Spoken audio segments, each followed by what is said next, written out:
Hey everyone, Kane here, and in this video we're gonna talk about some leaks about the future update that's gonna come up.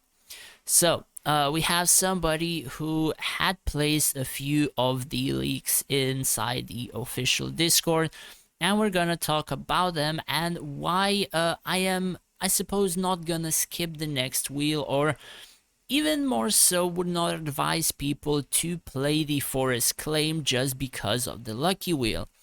Now, while I was talking, you probably have noticed that the next lucky wheel skin is Valerie, and it's 10% attack and HP.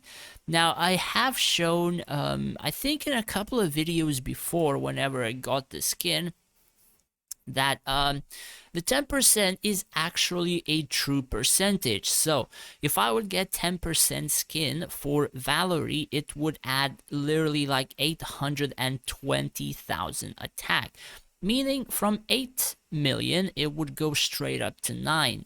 Now I'm very close to making Valerie level 70, and level 70 will add about 60 to 70% attack. So basically this attack will literally turn to like 13-14 million attack. And then the Valerie skin, if I would get it, then would add literally about 1.3 to 1.4 million attack. Like for many other people who already have her level 70, or even have like 20 million attack, that's literally 2 million attack increase just because of the skin acquisition.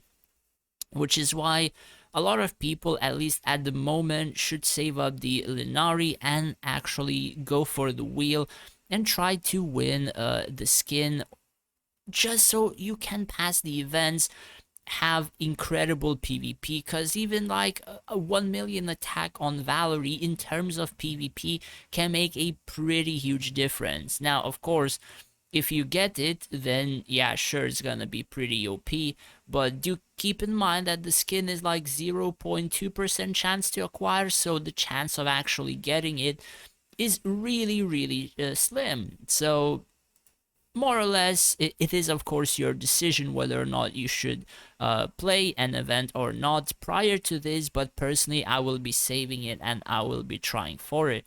Because in my own formation, my Valerie is like literally doing the most damage and exploding literally everything. So, with the skin, I do believe we're gonna have a border for the Valerie with this heart-shaped thingy at, I think, 120 pulls. And then we have a new premium mount. And basically, this mount has, I suppose, I don't think it's written here. Or wait, it's written the maximum attack power and HP of all mage heroes is 5%. Now, unlike the Lucky Wheel skin, like the hero skin, which grants 10% true stats, this 5% is not actually true stats.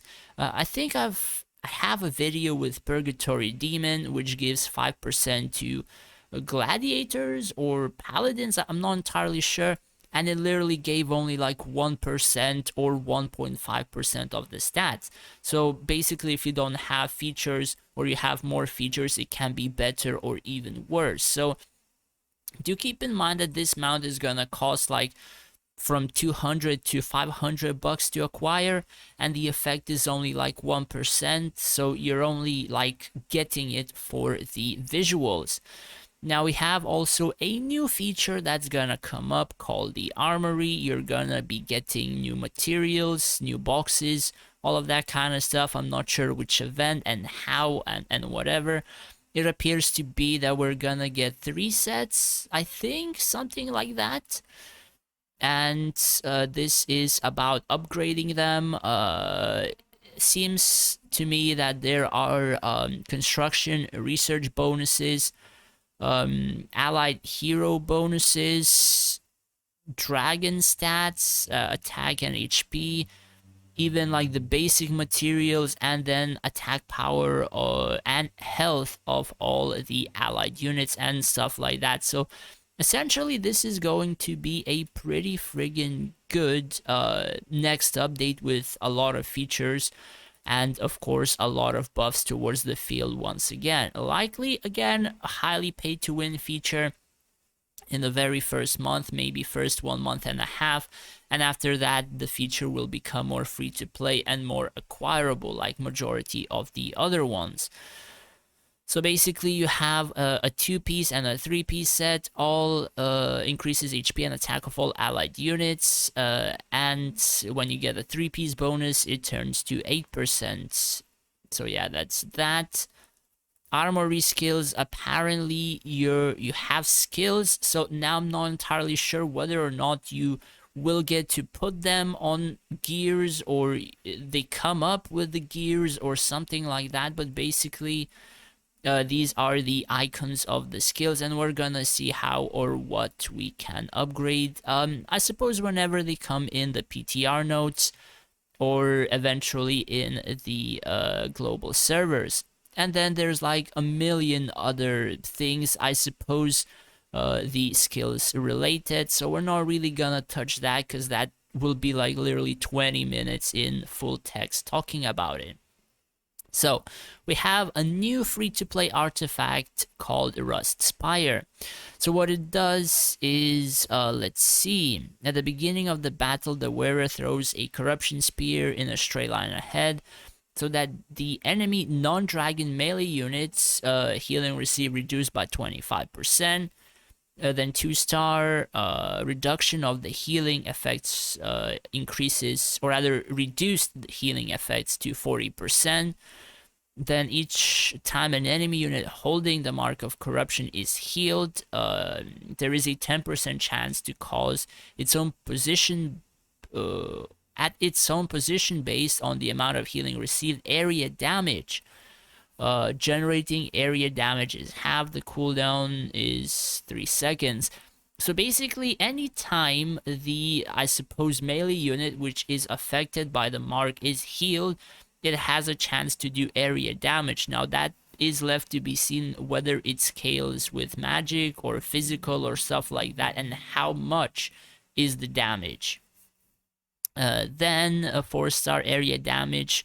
The damage value of area damage is increased from 10% based on the amount of healing received to 18%. Oh, so basically if you're healed by like 10%, or rather you're healed and 10% of that healing turns to damage, something like that.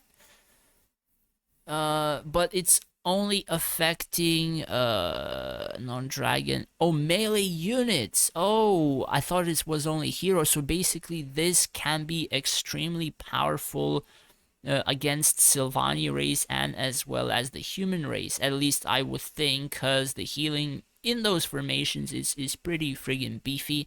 At the same time, it would actually be a little bit easier to bypass these stall sites with it, I would think, because you don't really need to do much with it. You just place it, it throws a spear, and I don't think it disappears. It just says, like, it does that and likely lasts an entire battle. And then 20 seconds, at 5-star, 20 seconds after the battle begins, probability inflicting area damage is increased to 35%, and the cooldown of each trigger area damage is halved, so from 3 seconds to 1.5. Will take increased damage within. So basically those melee units affected by the mark, area damage will take 40% increased damage within 5 seconds. So affected by mark, area damage will take, so they take area damage, and that area damage will be increased to 40% or stuff like that from 18%. So basically it becomes a pretty huge, like, additional damage on your stall side. But again, if you're not really having damage on stall side, so it's not gonna be as useful, so likely you would want to use it on your burst side, and essentially if you do land on that stall side, that this would actually be pretty useful and help you clear the stall side faster, at least the way I understand it. I'm likely gonna level it and keep it not like in the middle of my burst side, but rather just to the side of it, just to make sure that one or two of those swordman squads would actually be able to or take more damage, so I would clear them faster. Then we have new black market items. The first item increases the duration of stun and silence and all other crowd control effects on the heroes by 20%. I mean the heroes doing them.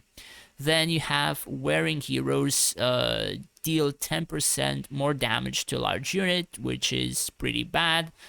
And then we have the attack speed of the equipped hero is increased by 30%. So the way I understand is what people told me. This tome is 30% attack speed. Then we have this likely staff dealing 10% more damage to large and massive units. And then the, I suppose the crowd control stuff is the armor. Now I'm not entirely sure on these two, but that's what I think. And after that, we have Divine Covenant stuff, or even like Epic Rare Awakened and whatever. So with this one, basically it's gonna make it so you're gonna upgrade the Covenant a lot easier than it is now. You're gonna waste a lot less time trying to, I suppose, upgrade stuff, and they have done this because people asked for a rework on that feature. That feature is literally just taking so much time that people have like 900 boxes and still not opening them.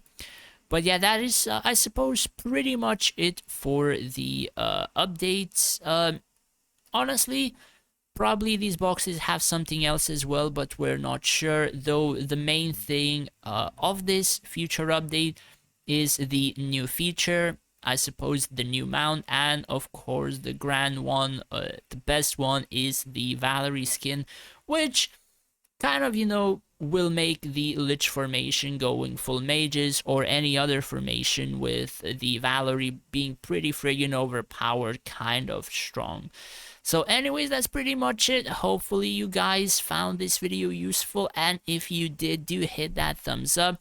It would help me out a lot. And don't forget to subscribe, of course. Thanks for watching, take care, and stay safe out there.